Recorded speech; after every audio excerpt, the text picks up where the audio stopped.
दत्तात्रेय भगवान ने अपने 24 गुरुओं के बारे में यहां बताया। राजन, मेरे ये 24 गुरु हैं। कौन कौन से?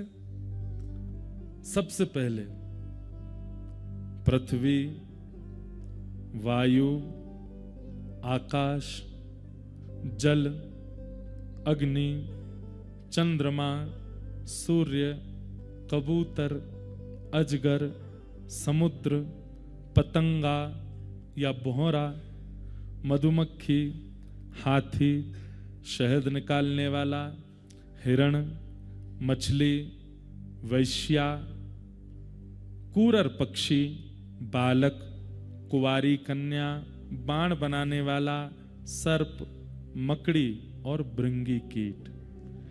ये मेरे 24 गुरु हैं।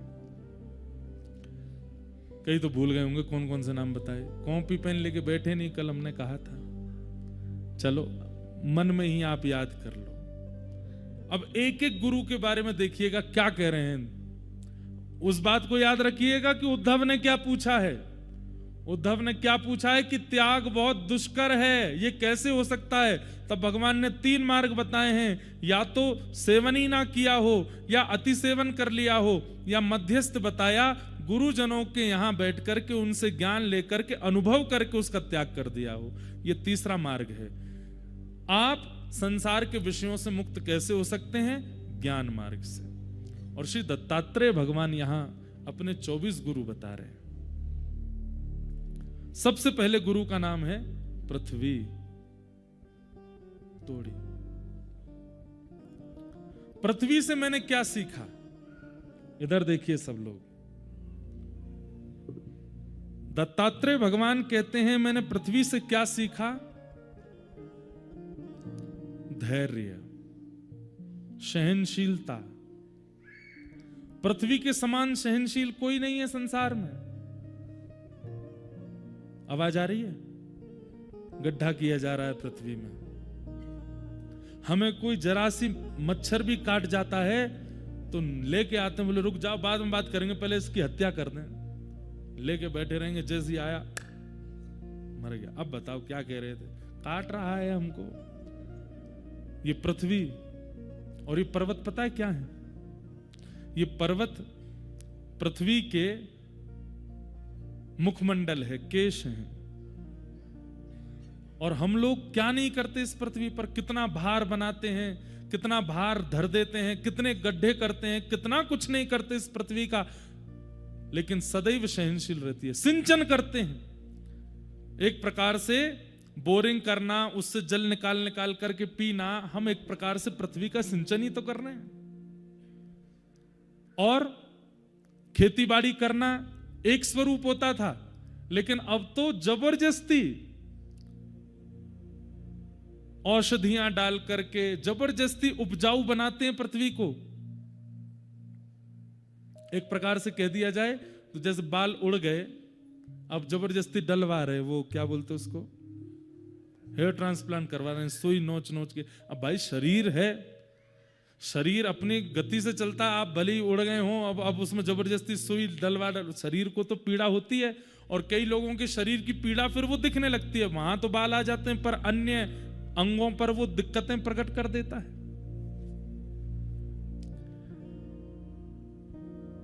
सबसे पहला गुरु मैंने पृथ्वी को बनाया और पृथ्वी से मैंने सीखा कि पृथ्वी धैर्यवान होती है, बहुत सहनशील होती है। व्यक्ति को अगर अपने जीवन में परमानंद का अनुभव करना है तो सहनशील बन जाए। ये सब परमानंद की प्राप्ति के लिए बता रहे हैं, जो उद्धव की इच्छा है। सहनशील, धैर्य है पृथ्वी में, वो अपना धैर्य कभी नहीं तोड़ती, कैसी भी स्थिति। एक बात बताएं आपको, पृथ्वी को, चलिए ये तो बाहर की वस्तु हैं जिसको हम देख रहे हैं, सब लोग इधर देखिए ध्यान से। पृथ्वी को सबसे कम भार किसका लगता है? वैष्णवों का, जो चित्त से भगवत भजन करते हैं, दिन रात ठाकुर जी के स्मरण में रहते हैं, उन लोगों का भार बिल्कुल नहीं लगता पृथ्वी को। और पृथ्वी को सबसे ज्यादा भार किनका लगता है? विषयी और झूठे लोगों का। झूठे लोग जब झूठ बोलते हैं और अत्यंत झूठ बोल करके पृथ्वी पर विचरण करते हैं तो पृथ्वी की चीख निकलती है कि इसका भार मुझसे सहन नहीं हो रहा है, लेकिन फिर भी वो सहती है, सहनशील बनी रहती है। मैंने पृथ्वी से सीखा उसको सहनशील होना चाहिए। पृथ्वी का एक अंग है पर्वत, और मैंने पर्वतों से क्या सीखा? स्थिरता। चाहे जो हो जाए, पर्वत अपना स्थान नहीं बदलते, पर्वत यथावत रहते हैं। आज नरनारायण पर्वत हैं, करोड़ों वर्षों से यही हैं। आज कैलाश पर्वत है, करोड़ों वर्षों से वही हैं। पर्वत अपना स्थान परिवर्तन नहीं करते। दत्तात्रेय कहते हैं चाहे जितनी ऊंची स्थिति मिल जाए, चाहे जितनी गिरावट जीवन में आ जाए, अपने स्थान का, अपने स्वभाव का, अपनी स्थिति का परित्याग नहीं। सदा सम रहो, सदा दीन रहो। ये मैंने पर्वतों से सीखा, जो कि पृथ्वी का ही अंग। अभी पृथ्वी गुरु ही चल रहा है। स्थिरता मैंने सीखी। इसी पृथ्वी पर वृक्ष प्रकट होते हैं, और वृक्षों से मैंने क्या सीखा? उदारता। वो अपने लिए नहीं जीते। वृक्षों का जीवन सदा दूसरों के लिए होता है। पृथ्वी के पत्ते भी दूसरों के काम आते हैं, वृक्षों के पत्ते भी दूसरों के काम आते हैं, वृक्षों की छाया भी दूसरों के काम आती है, वृक्षों के फल भी दूसरों के काम आते हैं। वृक्ष की एक भी वस्तु ऐसी नहीं है जो वो अपने प्रयोग में धारण करता हो। सब कुछ दूसरों को दे देता है। और छांव, फल, सुगंधी पत्तों से जब हम ऊब जाएं तो वृक्ष अपने प्राण तक त्याग देता है हमें तपाने के लिए। मैंने वृक्षों से क्या सीखा? उदारता, परोपकार। तो परोपकार का गुण, स्थिरता का गुण और सहनशीलता का गुण, ये मैंने अपने प्रथम गुरु से सीखा। पृथ्वी, मैंने इनको गुरु बनाया। पृथ्वी का एक गुण और होता है, कितना भी गड्ढा कर दो और गड्ढा करके छोड़ दो, 5 साल बाद, 10 साल बाद, 20 साल बाद, 100 साल बाद गड्ढा अपने आप भर जाएगा। पृथ्वी अपने आप अपने रिक्त स्थान को भर देती है। ये मैंने पृथ्वी से सीखा। तो मेरी प्रथम गुरु कौन है? पृथ्वी। सबसे विशेष हमें क्या सीखना है? धैर्य। धैर्यता जीवन में लाइए, पेशेंस। हम लोग बहुत जल्दी विचलित हो जाते हैं। आजकल विवाह नहीं टिकते लोगों के, क्यों? धैर्य नहीं। भाई एक बात आपको माननी पड़ेगी कि विवाह निभाने से चलता है। यह तो सामान्य बात है कि कोई व्यक्ति बहुत पास रहेगा, समीप रहेगा, तो कुछ दिन बाद उसके अवगुण दर्शन होंगे, उसकी योग्यताएं अयोग्यताएं लगने लगेंगी। उसमें हमें करना क्या है? बोले धैर्य रखो, बस पेशेंस रखो। धैर्यता पूर्वक निर्वहन करते चलोगे, करते चलोगे, करते चलोगे, कुछ समय व्यतीत करोगे, उसके बाद आदत हो जाएगी। एक बात लिख लीजिएगा, आदत जिसकी होगी वही अपना विवाह निभा पाएगा। विवाह करते समय यह बात निश्चित कर लीजिए कि इनकी आदत हमको डालनी है, तो ही विवाह चलेगा। और जो व्यक्ति आदत नहीं डाल सकता, नहीं चलेगा। ये आप लोगों को नहीं कह रहे, आज के युवाओं को बता रहे हैं हम। पाणिक ग्रहण संस्कार का एक प्रकार से अर्थ है आदत संस्कार। वो आदत डालनी है आपको उनकी। अब ये चाहे जैसे भी है, निभाना है। और जिस दिन आदत हो गई, आपका विवाह चलेगा।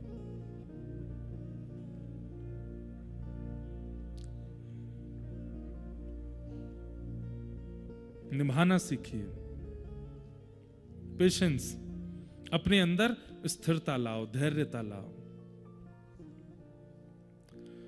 मैंने दूसरा गुरु किसको बनाया? पृथ्वी। पृथ्वी के बाद मेरे दूसरे गुरु कौन है? वायु। ये वायु मेरे दूसरे गुरु हैं। वायु का लक्षण क्या है बताओ? वायु का सबसे बड़ा लक्षण क्या है? वो सुगंधित स्थान से निकलती है तो सुगंध को ले लेती है, लेकिन बहुत देर तक सुगंध को धारण नहीं करती। वो दुर्गंध युक्त स्थान से निकलती है तो दुर्गंध को भी उठा लेती है, लेकिन बहुत देर तक दुर्गंध को धारण नहीं करती। चाहे सुगंध हो चाहे दुर्गंध हो, दोनों स्थानों से निकलने के बाद वायु अपने पुनः रूप में आ जाती है। क्या? ना तो दुर्गंध है ना सुगंध है, उसका कोई स्वरूप विशेष नहीं है। मैंने वायु से सीखा कि जीवन में सुख आवे तो सुख की सुगंधी कुछ दिन अपने अंदर धारण करे, लेकिन थोड़ी देर बाद फिर सम हो जाए। जीवन में दुख आवे तो दुख की दुर्घटनाओं की दुर्गंध को भी कुछ समय तक तो धारण करे, पर कुछ समय बाद फिर सीमित हो जाए। कई लोग सुख की स्थिति में आते हैं और फिर उस सुख की सुगंध को सदा बरकरार रखना चाहते हैं। वो नहीं हो सकता। आपको वायु की तरह बनना पड़ेगा, अपने स्वरूप का परित्याग नहीं। इसका दूसरा अर्थ ऐसे भी है कि मैं किसी विशिष्ट व्यक्ति से मिला तो उस विशिष्ट व्यक्ति का रंग मुझ पर चढ़ा, लेकिन जैसे ही मैं थोड़ा आगे गया मैं सामान्य हो गया। मैंने उसके प्रभाव को अपने ऊपर ज्यादा हावी नहीं होने दिया। मैं किसी दुर्जन व्यक्ति से मिला तो उसका प्रभाव, उसने खूब प्रयास किया कि वो मेरे ऊपर अपना असर डाले, परंतु थोड़ी देर बाद मैंने उसका असर भी अपने ऊपर नहीं होने दिया। मैं अपनी समरसता में रहा। ये मैंने वायु से सीखा कि वायु दुर्गंध और सुगंध दोनों को उठाती जरूर है पर धारण नहीं करती। वायु यदि सुगंध को धारण कर ले तो वायु की महिमा और ज्यादा हो जाएगी, लेकिन फिर भी वायु सुगंध को धारण नहीं करती। कुछ समय व्यवस्थित करने के बाद उसका त्याग कर देती है। इसका मतलब क्या है? वायु की किसी में आसक्ति नहीं है। ये निरासक्ति का गुण मैंने वायु से सीखा। वो किसी में आसक्त नहीं होती।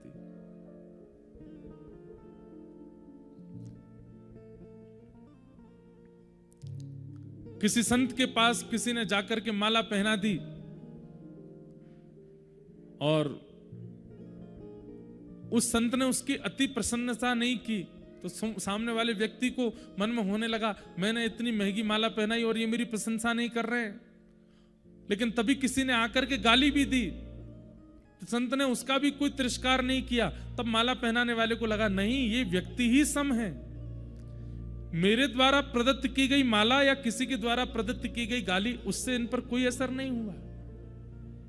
हमारे वृंदावन में स्वामी श्री हरदास जी महाराज, एक बार उनका दर्शन करने के लिए बादशाह अकबर आया। तानसेन ने कहा कि बादशाह बनकर के जाओगे तो हमारे गुरुजी नहीं मिलेंगे, अपना रूप बदल करके चलो। तो बादशाह अकबर तानसेन का तंबूरा उठाने वाला बनकर के गया। जैसे ही स्वामी श्री हरदास जी महाराज के सन्मुख पहुंचे, स्वामी जी महाराज जैसे ही गाने लगे, तानसेन ने मना किया था अकबर को कि वाहवाही मत करना, हमारे गुरुजी को वाहवाही करने वाले अच्छे नहीं लगते। लेकिन अकबर खूब सोच के क्या वाहवाही नहीं करूंगा, लेकिन आदत से मजबूर। जैसे ही स्वामी जी ने गाना प्रारंभ किया, अकबर के मुख से वाह वाह वाह निकल पड़ी। तुरंत स्वामी श्री हरदास जी ने नेत्र खोलकर, कौन है ये? इसके स्वर से पता लगता है कि कोई मुगल सल्तनत का व्यक्ति है। ए तानसेन, किसको लेके आए हो? बोले महाराज, जहां पना अकबर हैं, हिंदुस्तान के इस वक्त राजा हैं। मैंने इनसे कहा कि राजवेश में जाओगे तो गुरुजी नहीं मिलेंगे, तो तंबूरा उठाने वाले बन के आए। स्वामी जी खूब हंसे, बोले चलो संत दर्शन के लिए दीन तो बना। अकबर ने कहा आप मेरा रूप पहचान ही गए हैं, तो अब मुझे थोड़ी आपकी खिदमत करने दीजिए। स्वामी जी बोले इन सब की हमको आवश्यकता नहीं। बोले नहीं, मैं आया हूं आपके द्वार पर, कुछ तो करूंगा। स्वामी जी बोले अब तेरी जो इच्छा हो कर ले। अकबर ने अत्यंत मूल्यवान मणियों का एक हार, स्वर्ण में मंडित, जिसका मूल्य उस काल के भारत में कोई आकलन नहीं कर सकता था, ऐसा अमूल्य हार मणियों का निकाल करके स्वामी जी के गले में पहना दिया। स्वामी जी ने पहन लिया। अकबर के मन में आया कि इतना अमूल्य हार मैंने पहनाया है, ये मेरे से बड़े प्रसन्न रहेंगे, मेरी बड़ी वाहवाही करेंगे। अब 4 लोग आएंगे, उनसे भी कहा करेंगे कि देखो अकबर ने मुझे ऐसे ऐसे हार पहनाया। स्वामी जी तो सबके मन की जानते हैं। इतने में स्वामी जी ने कुछ आलाप लगाया, तो जैसे ही गाने लगे तो हिंसक जीव, पशु पक्षी सब वहां इकट्ठे होने लगे और दूर बैठ करके स्वामी जी को सुनने लगे। तभी एक हिरण आया और स्वामी जी के बगल में आकर के बैठ गया। स्वामी जी ने वही हार उतार करके हिरण को पहना दिया। अकबर बोला रुकिए, ये क्या कर रहे हैं, क्या कर रहे हैं? इतने में तो हिरण भाग गया वहां से, हार पहन करके वन में चला गया। अकबर बोला राम राम, ये कैसे व्यक्ति हैं? इतना महंगा हार, इतना अमूल्य हार, अरे आपको नहीं चाहिए था तो मुझे ही वापस कर देते, मैं अपनी रानियों को दे देता, किसी और को दे देता। एक हिरण को पहना दिया, इतना भी मूल्य नहीं समझा आपने मेरे द्वारा प्रदत्त की गई सामग्री का? स्वामी जी बोले बैठ जा, बहुत देर रह गई है तो बोलते बोलते। मन में यूं ही विचार करके आयो कि तेरी प्रशंसा करेंगे हम, रुक जा। फिर कुछ गाया तो जैसा वो हिरण था ऐसे असंख्य हिरण प्रकट हो गए और सब हिरणों के गले में वही हार था जो अकबर ने पहनाया। और बोले सुन देख सबन के गले में हार हैं? बोले हाँ। वैसा ही हार है जैसे तैने पहना? बोले हाँ, लेकिन शर्त यह। बोले क्या? अब तू जा अपनो वारो हारी लेके चलो जाए, यहां से तेरो वारो कौन सा ढूंढ ले। अकबर समझ गया, बोले कि ये सामान्य नहीं है भैया, संसार के अत्यंत उपलब्धि देने से इनको खरीदा नहीं जा सकता, ये ठाकुर जी के हो चुके। तो वायु से मैंने क्या सीखा कि सुगंधी कभी तुम्हारा मोल तुम्हें खरीद ना ले, तुम्हारे ऊपर आधिपत्य ना बना ले, और कभी दुर्गंध भी तुम्हारे ऊपर आधिपत्य ना बना ले। तुम सदा अपने रस में रहो। यहां पर सुगंध का अर्थ सात्विक रूप में नहीं है, तामसिक रूप में। सुगंध का अर्थ मतलब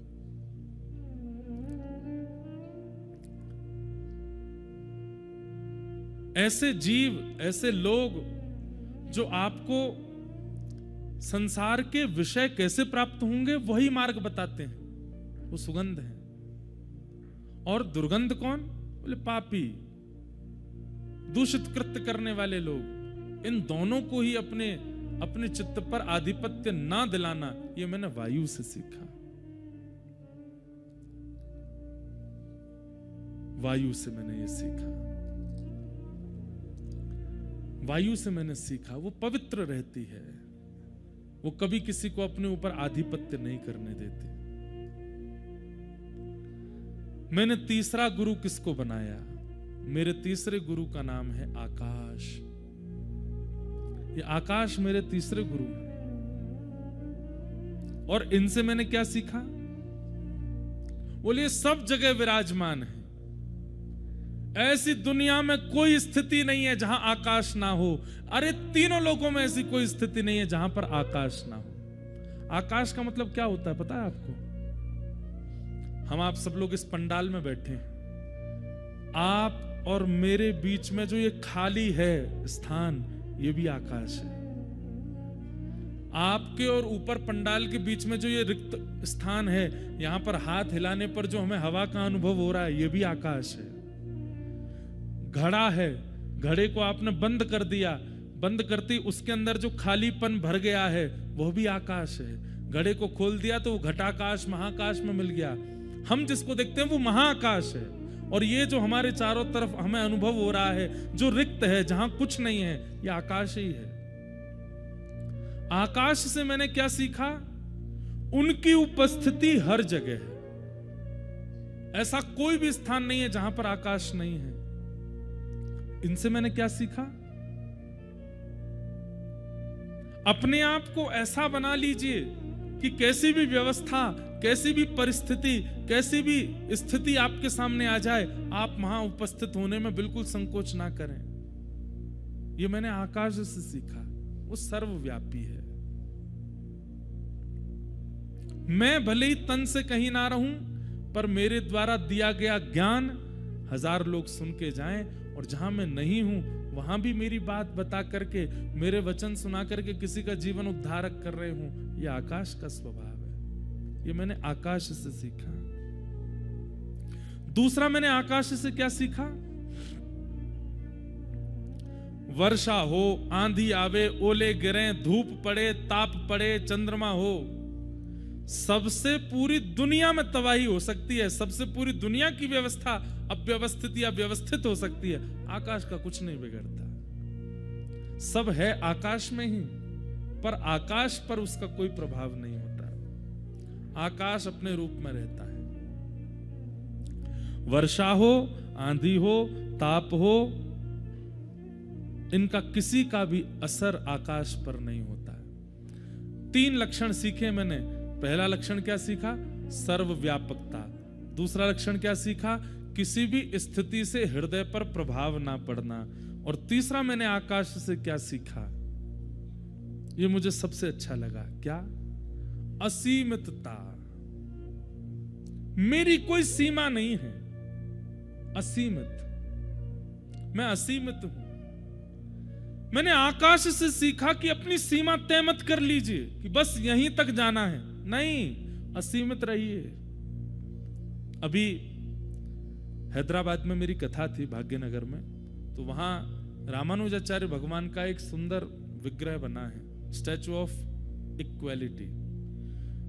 श्री चिन्नयजीयर स्वामी जी महाराज ने वहां बनाया। उन्हीं चिन्नयजीयर स्वामी जी का स्थान है जहां मैं रुका हूं, उसके नीचे वहां भी उन्होंने रामानुजाचार्य जी का एक स्वरूप निर्माण किया है। तो जब मैं दर्शन करने के लिए गया तो रामानुजाचार्य जी भगवान 108 फीट के हैं, बहुत ऊंचे हैं। 108 फीट है कि ज्यादा है? ज्यादा है। 275 फीट के हैं। तो स्वामी जी से जब मैं मिला तो मैंने उनसे एक बात पूछी, बहुत ध्यान से सुनिएगा। मैंने कहा, स्वामी जी, श्री रामानुजाचार्य जी, देखो ये विराजमान है आचार्य चरण रामानुजाचार्य जी, ऐसा ही स्वरूप है वहां, ये महाराज जी ने प्रदान किए।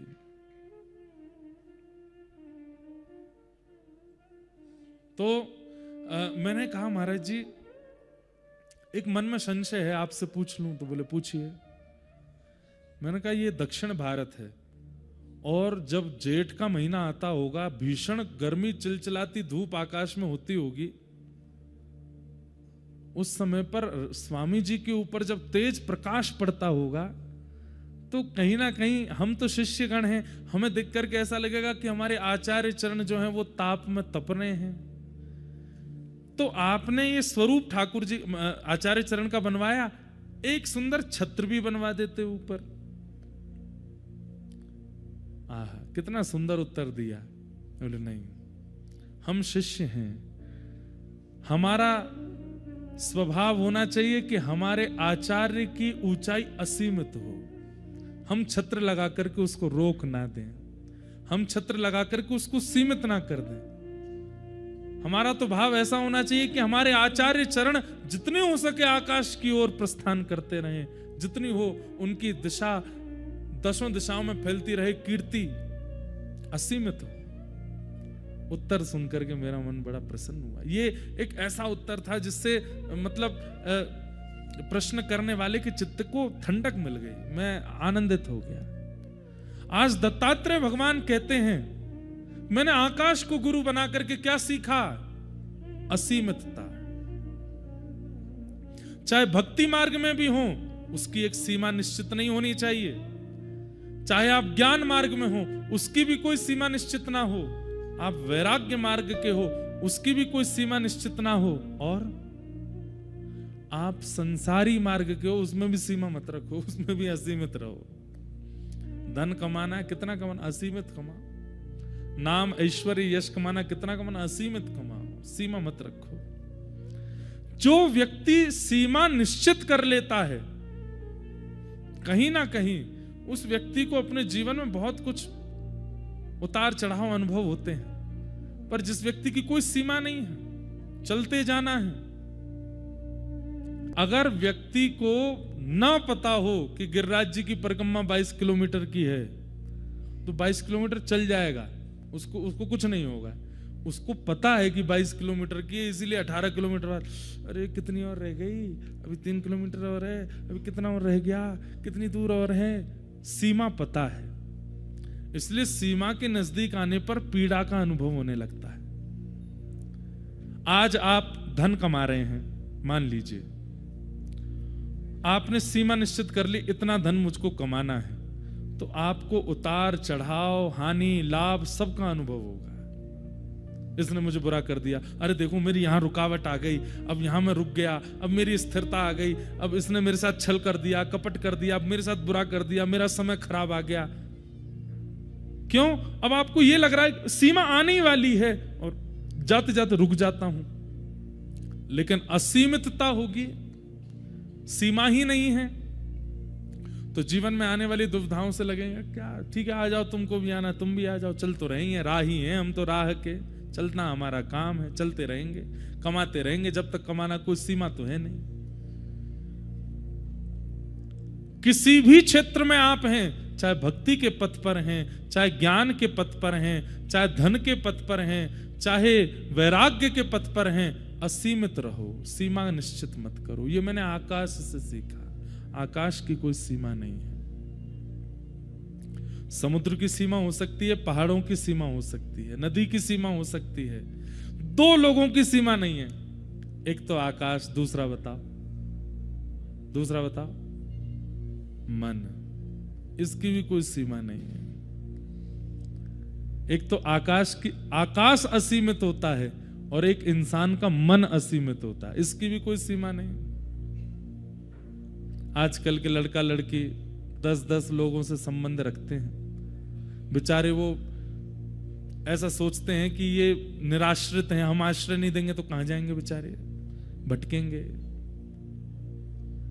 ये मन कैसा है हमारा, कितने लोगों को बैठा लो इसमें, कितने भी लोगों को बैठा लो, कितनी भी सामग्री बैठा लो, कितनी भी दुनिया बैठा लो, अरे महाराज पृथ्वी कम पड़ जाएगी आपकी, पूरी पृथ्वी परिक्रमा खड़े आओ, पूरी पृथ्वी को भी मन में बैठा लो, तब भी मन कहेगा अभी भी खाली हूं मैं और कुछ।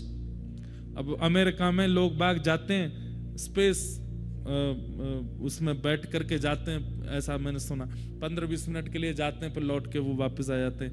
लोग वहां तक भी घूमे आए, उनसे पूछ लो अब मन भर गया तुम्हारा, अब तो कुछ नहीं चाहिए? नहीं, अभी तो मन में बहुत जगह है। कभी कभी ऐसा लगता है कि हो सकता है कि करोड़ों खरबों वर्षों बाद शायद आकाश की भी एक सीमा मिल जाएगी, लेकिन मन की सीमा तब भी नहीं मिलेगी। मन असीमित है। पर मन किस चीज में असीमित है? यही मन सीमित भी हो जाता है कभी कभी। कब होता है सीमित? जब नाम जप करने बैठना हो। कितने नाम करने हैं? बोले 16 माला करो। 15 में ही मन कहता बस अब जगह नहीं बची, कर दो पूरी, अब तो भर गया मैं पूरा, अब और कितनी करोगे? 16 माला होते ही किसी के मन में आता ही नहीं कि 17 भी करनी है, मन कहता जगह ही नहीं है, अब कहां करोगे। मतलब जिस मार्ग से व्यक्ति की बुद्धि को सुधरना हो, जिस मार्ग पर व्यक्ति का सुधराव होना हो, वहां पर मन सीमित हो जाता है। और जिस मार्ग से व्यक्ति को महापापी बिगड़ैल बन जाना हो, यह मन अपनी असीमितताएं खोल देता है, आकाश की तरह हो जाता है। बंधुओं, ये ज्ञान मार्ग क्या करता है? ये ज्ञान मार्ग संसार के विषयों में तो मन को सीमित बना देता है और ठाकुर जी के भजन और ज्ञान में असीमित कर देता है। हमेशा यही लगेगा अभी तो कुछ पाया नहीं, अभी तो कुछ मिला नहीं, अभी तो कुछ किया नहीं। मैंने आकाश से सीखा कि मन ऐसा होना चाहिए जिसकी कोई सीमा नहीं, पर वो असीमितता कहां हो ये गुरु बताएंगे।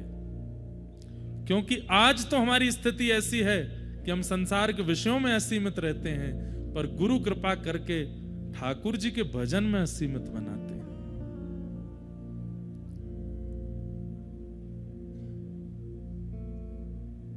मैंने आकाश से असीमितता का लक्षण सीखा है।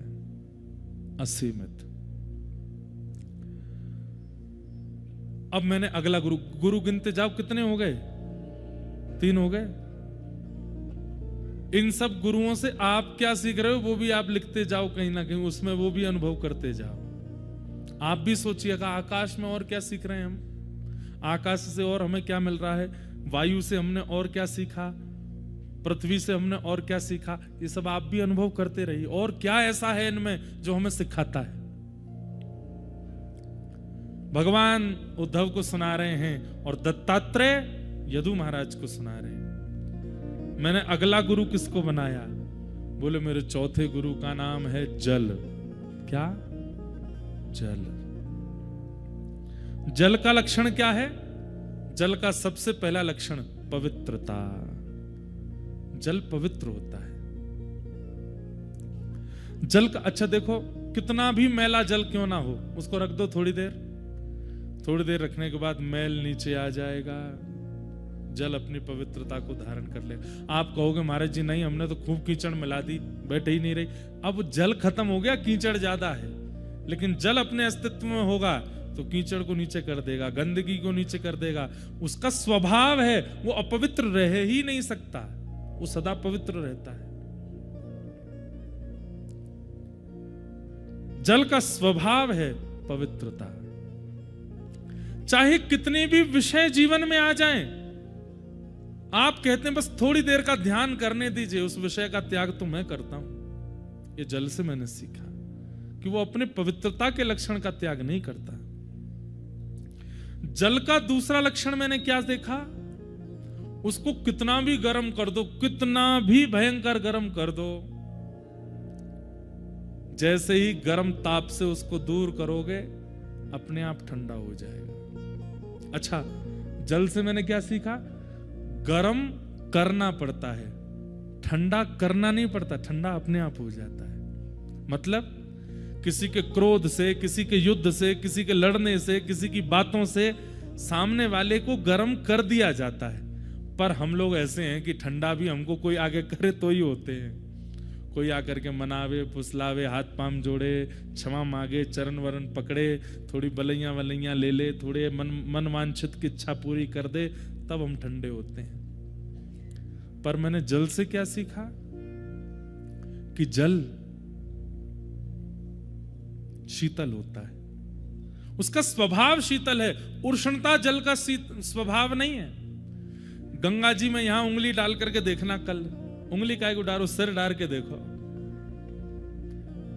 ऐसे जाना घाट पे, गंगा जी की लहर जा रही होगी, उसमें जरा सा मुंह बोर के देखना अपना, थोड़ी देर के लिए वैकुंठ के दर्शन होंगे आपको।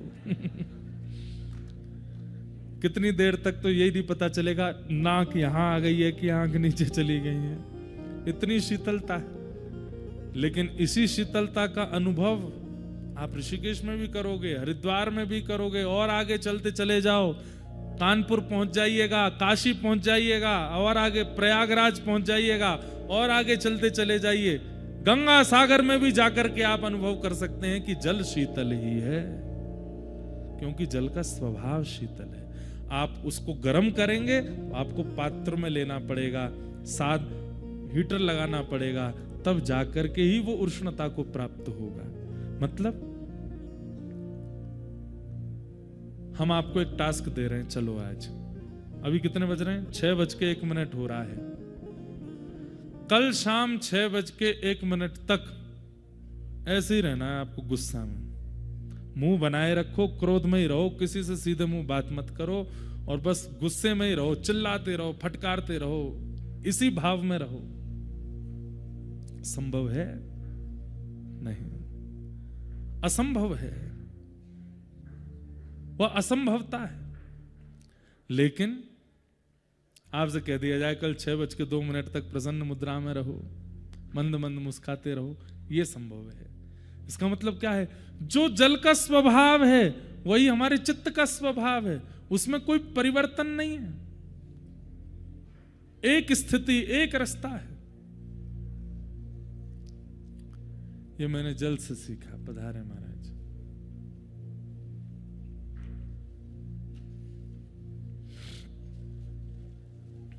पवित्र, शीतल।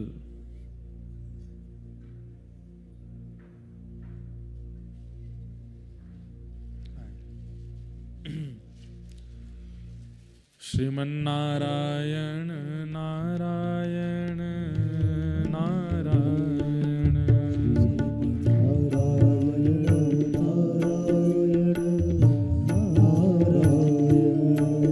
श्रीमन्नारायण नारायण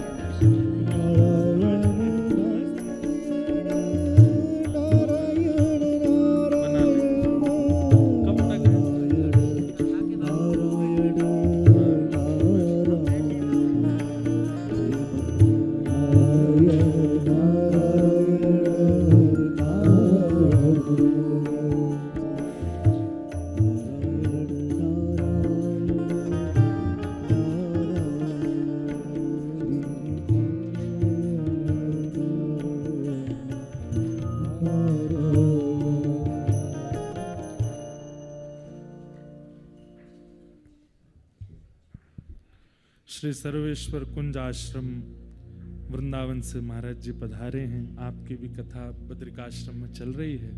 बहुत बहुत आपका अभिनंदन। तो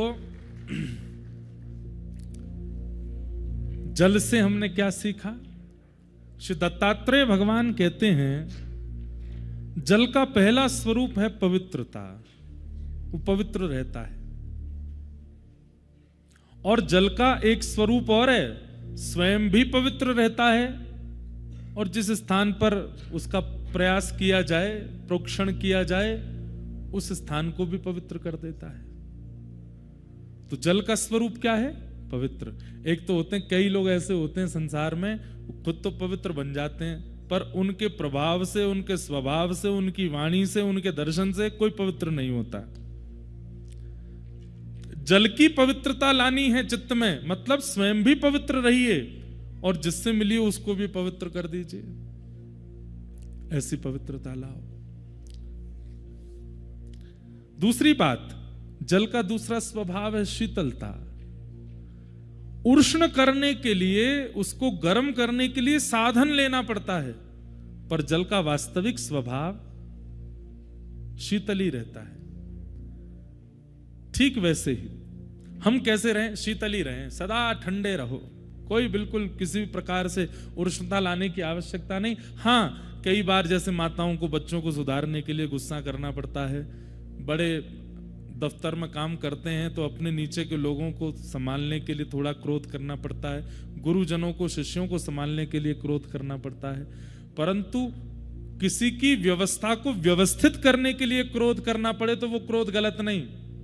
लेकिन क्रोध आया, एक दिना बीत गो, 4 दिना बीत गए, 5 दिना है गए, महीना है गए, क्रोध जा ही नहीं रहा है। यह स्वरूप नहीं होना चाहिए। हम जल हैं, हमारा स्वभाव शीतल रहे। जल का तीसरा स्वरूप क्या होता है?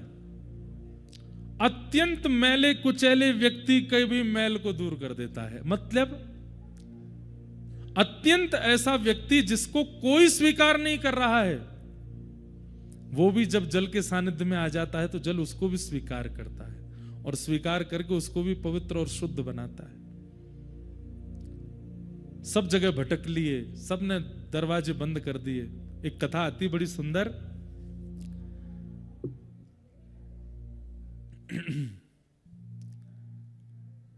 सब लोग इधर देखो, सुनो, जल की भांति बनो। तो जो सुनते जा रहे हो इंप्लीमेंट भी करते जाओ। अब बगल से हल्ला हो, इधर से हो, ऊपर से ठंडक पड़े, कुकड़ी मार दें, लेकिन महाराज अपने स्वभाव में ही रहना। सॉल लपेट लो, एक दूसरे की सॉल खींच लो, लेकिन अपनी स्थिति का त्याग मत करो। तो जिस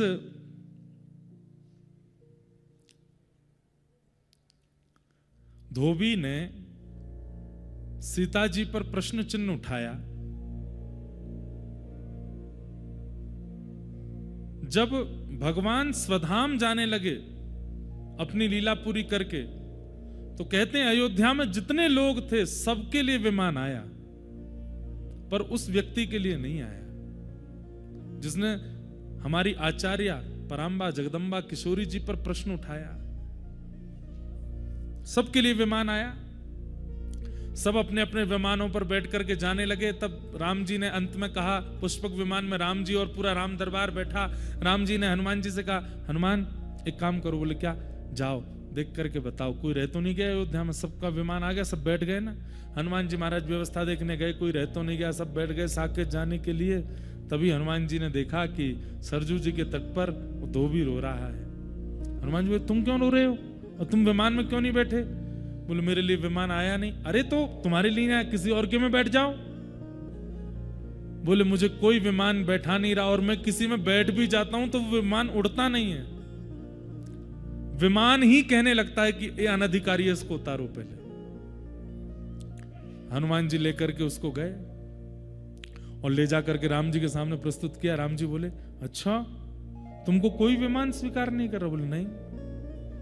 एक काम करो, तुम हमारे विमान में पुष्पक में बैठ जाओ, क्योंकि पुष्पक तो हमारी इच्छा से उड़ेगा, बैठो। राम जी ने उसको बैठा लिया। ये जल का स्वभाव, जिसको कोई स्वीकार ना करे उसको स्वीकार करना, ये जल का स्वभाव है। और केवल स्वीकार नहीं करना, उसको पवित्र बनाना, उसके मैल को दूर करना, ये जल का स्वभाव है। राम जी ने उसको अपने विमान में बैठाया। जैसे विमान उड़कर के सारे विमान वैकुंठ में साकेत धाम में प्रवेश करते जा रहे थे, अंत में जैसे ही पुष्पक विमान ने प्रवेश किया, वैकुंठ ने अपने द्वार बंद कर लिए। बोले नाथ, आपके विमान में छुप करके एक अनधिकारी बैठा है, पहले इसको निकालो। राम जी बोले, तुम जानते हो हम कौन है? हम साकेत पति हैं, हम वैकुंठ पति हैं। हमारी इच्छा से साकेत का निर्माण हुआ है, हमारी इच्छा से सारा भूमंडल चलता है, हमारी इच्छा है कि हम उसको लेके जाएंगे, तुम कैसे द्वार बंद कर सकते हो? बोले महाराज क्षमा करें, पर साकेत के जो नियम हैं उन नियमों में आचार्य अवहेलना करने वाले को यह कभी नहीं प्राप्त हो सकता साकेत। और इसमें अगर स्वामी भी चाहेंगे तो भी साकेत उसको स्वीकार नहीं करेगा जो आचार्य अवहेलना करके आया है। आप इसको उतार दीजिए। तो वो धोबी रोने लगा।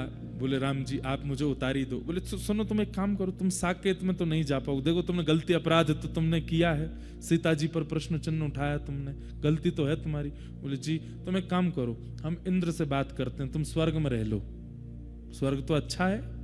तो ठीक है। भगवान ने इंद्र को बोला, इंद्र इसको लेकर के जाओ। इंद्र ने अपना मुकुट उतार करके राम जी के चरणों में धर दिया। बोले अभी इस्तीफा देता हूं, इसको नहीं लेके जाऊंगा। आचार्य अवहेलना करने वाले को अगर स्वर्ग ले जाना पड़ेगा तो मैं अपने आचार्य, अपनी इंद्र पदवी से इस्तीफा दे दूंगा। बोले भाई मैं कह रहा हूं, मेरी आज्ञा नहीं मानो, आप चाहे जो कहिए सब करेंगे हम, पर हमारी सिया जी पर प्रश्न चिन्ह उठाने वाला, लक्ष्मी जी पर उंगली उठाने वाला, इसको स्वर्ग में स्थान दूंगा मैं। वो आदमी बोला मुझे छोड़ दीजिए राम जी, अब क्या? नहीं नहीं रुको, हम रुको, कोई बात, हम शिव जी से बात करते हैं, भूत प्रेत हैं वहां पे, वहां तो रह लोगे, हम शंकर जी से कह देंगे तुमको बढ़िया व्यवस्था दे देंगे, शिव लोग चले जाओ। शिव जी बोले मेरा त्रिशूल तैयार है, भेजो इसको, खंड खंड कर दूंगा इसके, लेकिन इसको शिवलोक में नहीं रहने दूंगा।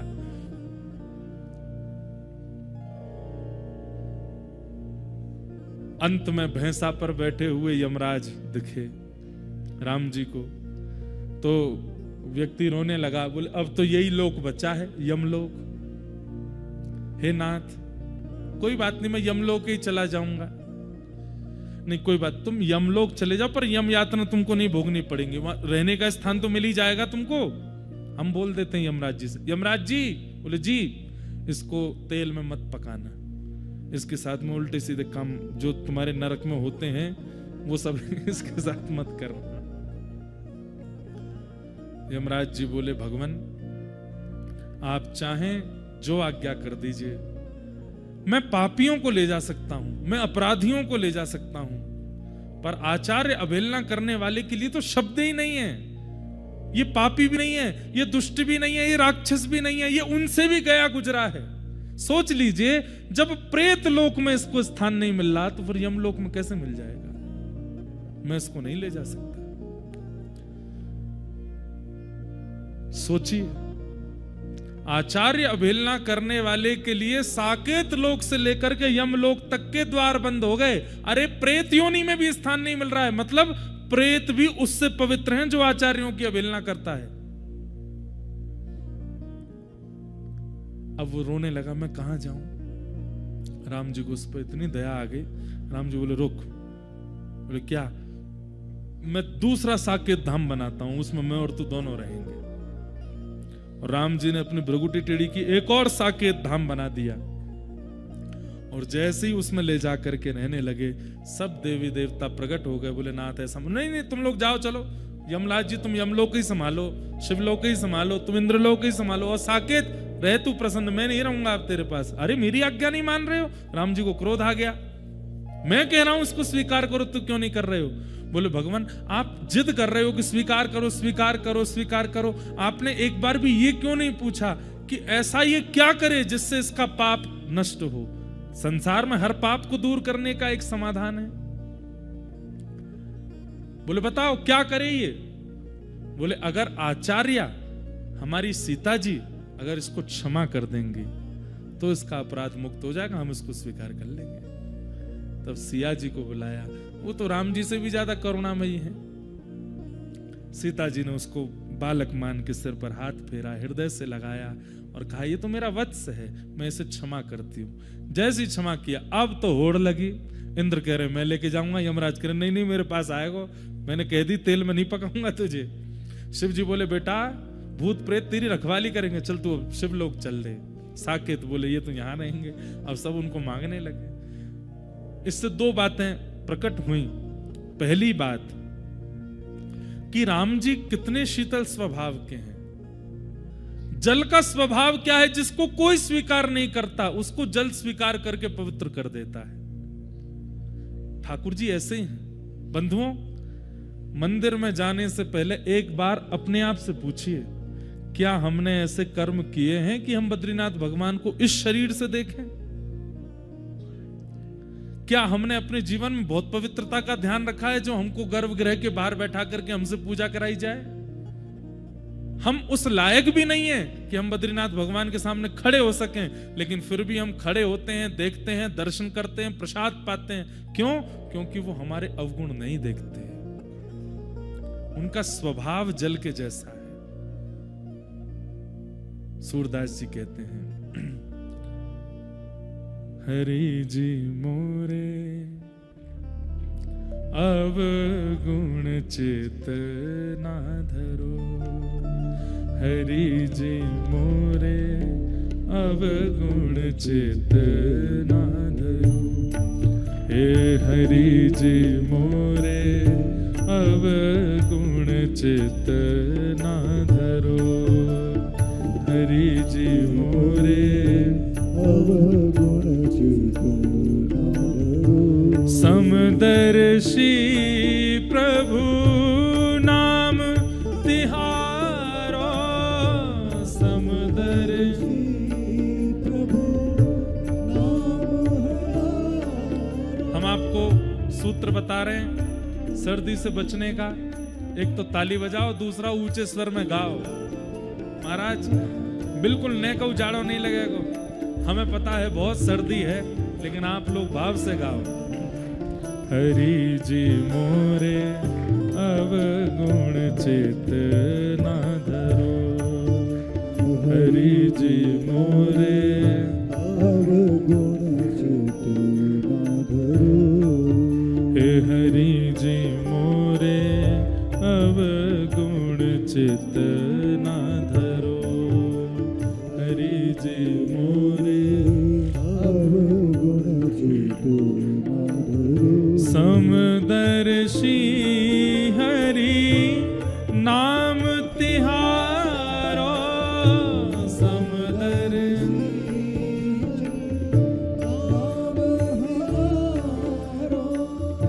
चाहो तो पार करो,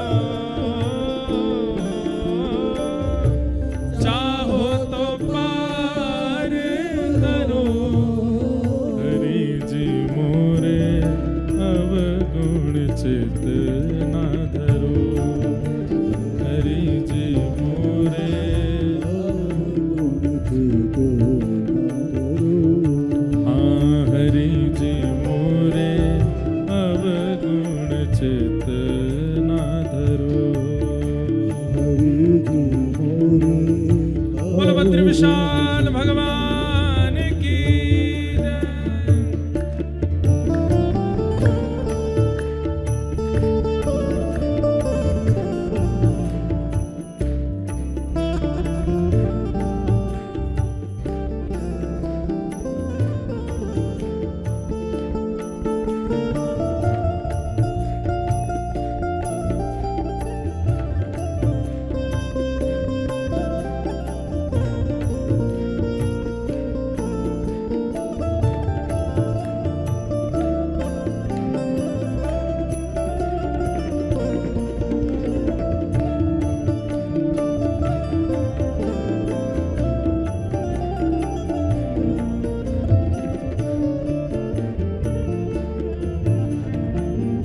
एक नदिया एक नाल कहावत, एक नदिया एक नाल कहावत, एक नदिया एक नाल कहावत, एक नदिया एक नाल कहावत, मैलो नीर भरो, मैलो नीर भरो। एक नदी है पवित्र और एक नाला है जिस नाले में पूरे नगर की गंदगी जा रही है, लेकिन जब मिल के दो एक वरण भय, दो एक वरण भय, जब मिल के दो एक वरण भय, मिल के दो एक वरण भय। तब सुर सरी नाम परो, ओ सुर सरी नाम भरो, गंगा नाम भयो, ओ गंगा नाम भयो। हे हरि जी मोरे अवगुण चेतना धरो, हरि जी मोरे अवगुण चेतना धरो, हे हरि जी मोरे अवगुण चेतना धरो। हरि जी मोरे अवगुण चेतना धरो। जब नाली नदी में मिल जाती है उसके बाद भी वो नाला नहीं कहलाता है, वो गंगा ही कहलाती है, सुरसरी कहलाती है। हे नाथ, हम तो नाली के समान हैं और आप परम पवित्र, जिनके चरणों से गंगा प्रकट होती है, आप तो वो हैं। हम आपके सन्मुख आते हैं, उसके बाद भी हम मैले क्यों कहलाए जा रहे हैं? आपके दर्शन हो जाने के बाद, आप में मिल जाने के बाद तो हम भी पवित्र हो जाने चाहिए। नाथ, मेरे अवगुण मत देखिए प्रभु। ये ठाकुर जी तो अवगुण देखते ही नहीं है। ठाकुर जी अवगुण देखते तो बद्रीनाथ आने की क्षमता हमारी नहीं है। ठाकुर जी अवगुण नहीं देखते, पर हमारा तो काम है प्रार्थना करना।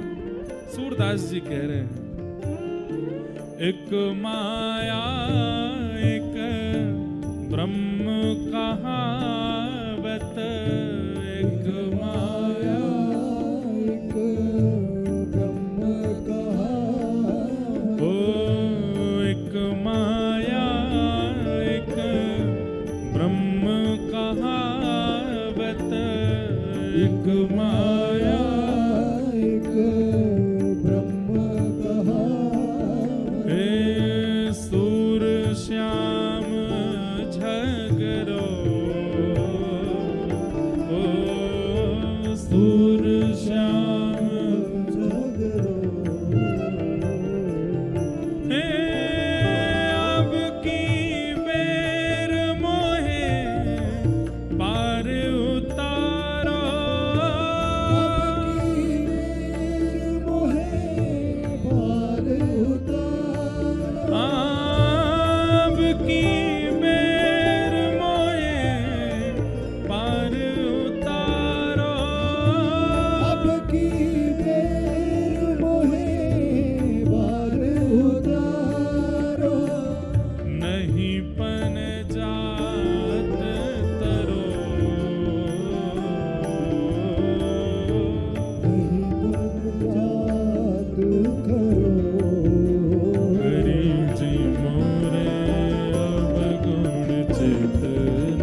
समदर्शी प्रभु नाम तिहारो, समदर्शी प्रभु नाम तिहारो, चाहो तो पार करो,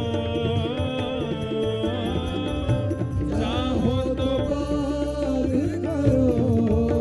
हरि जी मोरे अवगुण चेतना धरो, हरि जी मोरे अवगुण चेतना धरो,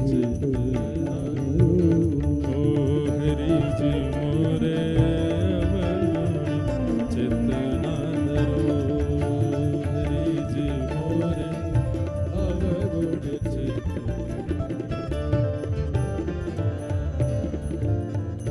जल का ये स्वभाव है कि वो अयोग्यों को भी स्वीकार करके उनके मैल को दूर करता है। अच्छा, ठाकुर जी को ये बात बतानी आवश्यकता नहीं है कि आप हमारे अवगुणों को स्वीकार कर लो नाथ, हमें सीखने की आवश्यकता है। देखो बंधुओं, एक बात बोलें, बहुत ध्यान से सुनिएगा। कोई भी इंसान संसार में बुरा नहीं होता।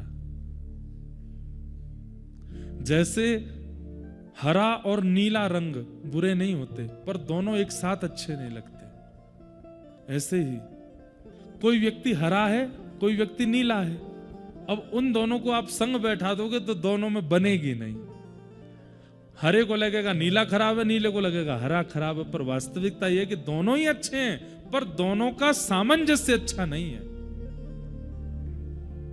संसार में बुरा कोई नहीं है, पर वो व्यक्ति कब किस स्थान पर है उससे उसकी योग्यता प्रकट होती है। तो जल को मैंने अपना गुरु मनाया। जल के 3 लक्षण क्या क्या हैं? पहला लक्षण पवित्रता, जल का दूसरा लक्षण शीतलता, जल का तीसरा लक्षण अयोग्य को स्वीकार करके उसके मैल को दूर करना। और जल का एक लक्षण और होता है, व्यक्ति अन्न के बिना रह सकता है पर जल के बिना नहीं रह सकता। आप सही बता रहे हैं, 10 दिन अन्न मत खाओ, पानी पानी पीते रहो, मृत्यु नहीं होगी। लेकिन जल का परित्याग कर दिया तो मृत्यु निश्चित है। कहने का अभिप्राय, अपनी योग्यता इतनी व्यवस्थित कर लीजिए कि आपका ज्ञान, आपका भाव, आपकी भक्ति सामने वाले को ऐसे प्रिय लगने लगे जैसे किसी के प्राण। आप नहीं तो प्राण निकलने की स्थिति हो जाए। जल का स्वभाव क्या है?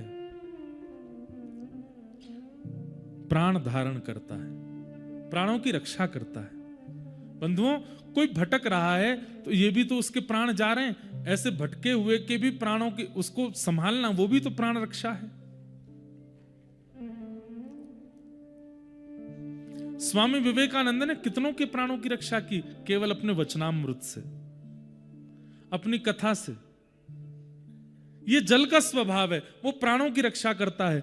अपने गुण, अपने व्यवहार, अपनी बुद्धि, अपने विवेक, अपने शब्दों से ऐसा प्रभाव डालिए कि कोई प्राण त्यागने की स्थिति में हो, आपकी वाणी से उसके प्राणों की रक्षा हो। कोई बिगड़ गया हो, व्यसनी हो गया हो, कुमार्गी हो गया हो, पर आपकी उपस्थिति से वो उन सब का त्याग कर दे, ये भी तो प्राणों की रक्षा है।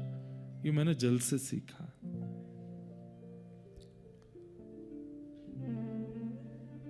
जल का एक स्वरूप और है, जैसा भी पात्र दे दो जल वैसी आकृति बना लेता है।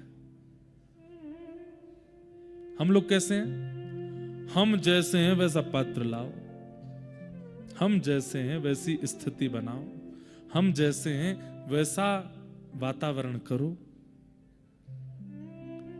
पर मैंने जल से क्या सीखा? वो किसी को बदलने नहीं देता।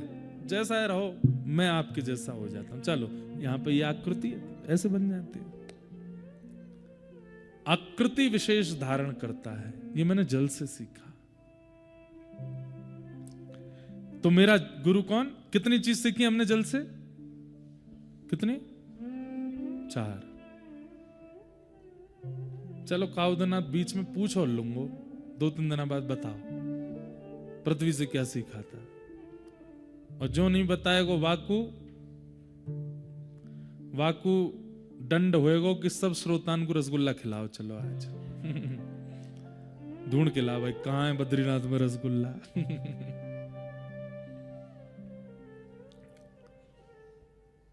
अभी तो दत्तात्रेय प्रसंग है, उसके बाद में अभी बहुत प्यारा भिक्षुक गीत आएगा भागवत में। ये वो कथाएं हैं जो हम कथाओं में कहते ही नहीं है, और हम क्या 90% कथा वक्ता नहीं सुनाते। एल गीत, उद्धव कृष्ण संवाद ही चल रहा है, और भिक्षुक गीत तो इतना प्यारा कि ठाकुर जी उद्धव को सुनाते सुनाते भावुक हो गए।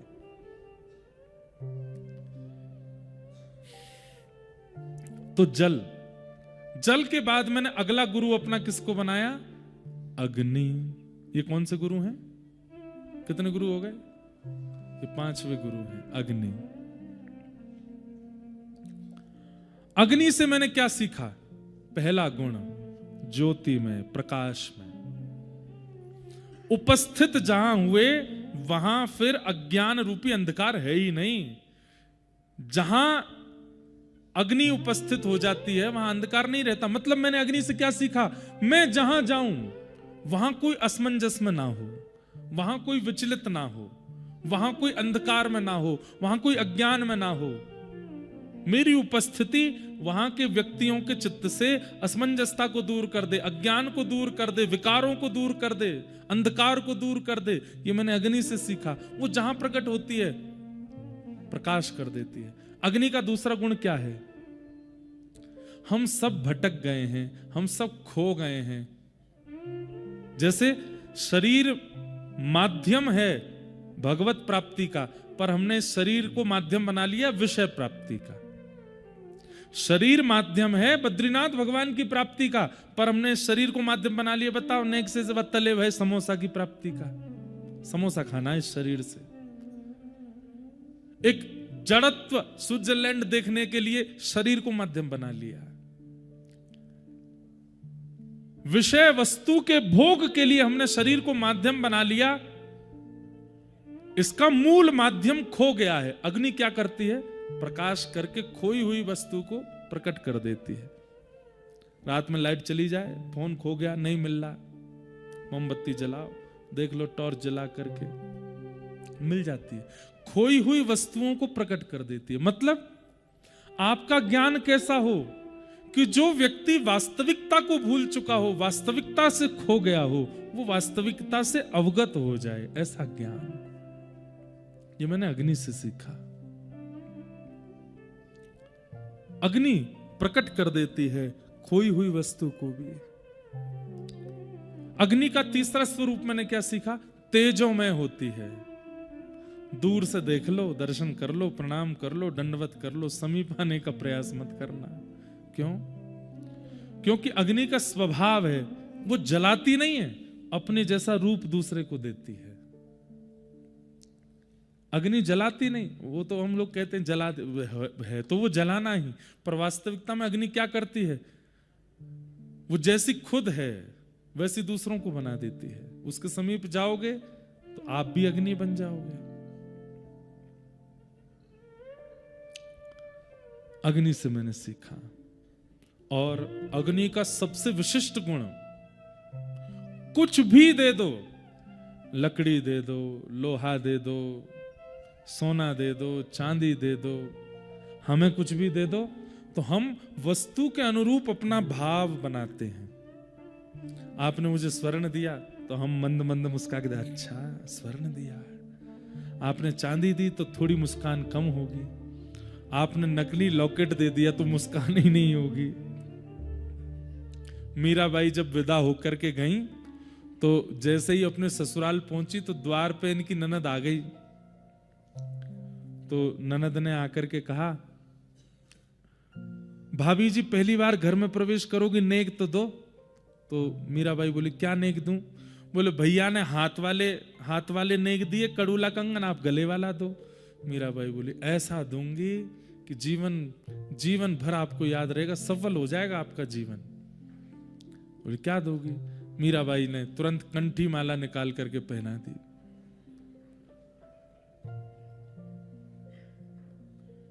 ननद बोली ये तौहीन करने आई हैं आप मेरी? हैं यहां पर रत्नों के आभूषण पहनते हैं, मणियां पहनते हैं, आप मेरे को लकड़ी पहना रही हो। मीराबाई कहती हैं भाभी साहब जब प्राण निकल जाएंगे ना तो सारे स्वर्ण उतार लिए जाएंगे, इसको कोई नहीं उतारेगा, ये मृत्यु में भी संग रहेगी आपके, पहन के रखो। और वो सब तो जीवित अवस्था में शोभा बढ़ाती हैं, परंतु ये तो वैकुंठ में भी शोभा बढ़ाएगी। ये तुलसी है।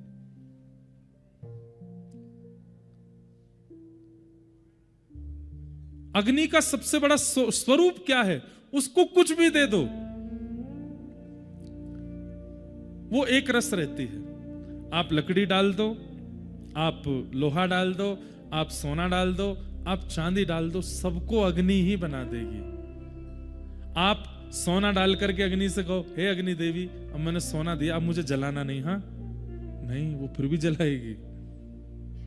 वो एक रस रहती है किसी स्थिति से।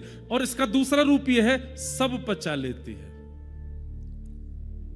सबको अपने अंदर समाहित करने की स्थिति है अग्नि में। सुख से फूलती नहीं, सुख में फूलो मति, दुख में भूलो मति, प्राण जाए मगर नाम भूलो मति, मुरली वाले को मन से रिझाते चलो, कृष्ण गोविंद गोपाल गाते चलो, कृष्ण गोविंद गोपाल गाते चलो। देखना इंद्रियों के न घोड़े भगे, इनमें हरदम जो संयम के कोड़े पड़े, अपने रथ को सुमार्ग लगाते चलो, कृष्ण गोविंद गोपाल गाते चलो, कृष्ण गोविंद गोपाल गाते चलो। अग्नि ऐसी है। अग्नि का तीसरा लक्षण क्या है कि गुप्त रूप से सब जगह है, प्रकट करने पर ही प्रकट होगी। मुझ में भी है, आप में भी है, पंडाल में भी है, लाइट में भी है, यहां सब जगह अग्नि है, लेकिन सब जगह प्रकट नहीं होगी। प्रकट करने की भावना स्थिति प्रकट कर दो, तुरंत प्रकट हो जाएगी। अभी एक तिल्ली लगा दो यहां पे तो यहां से प्रकट हो जाएगी, वहां लगा दो वहां से भी प्रकट हो जाएगी, आप में लगा दो आप में भी प्रकट। मतलब सब जगह विद्यमान है पर गुप्त रूप से रहती है। एक बहुत सुंदर पंक्ति मुझे याद आई, अग्नि साक्षात भगवान है। भगवान भी तो ऐसे हैं, सब जगह हैं, पर प्रकट करना पड़ता है। पर अग्नि को प्रकट करना थोड़ा आसान है, ठाकुर जी के लिए थोड़े परिश्रम ज्यादा है।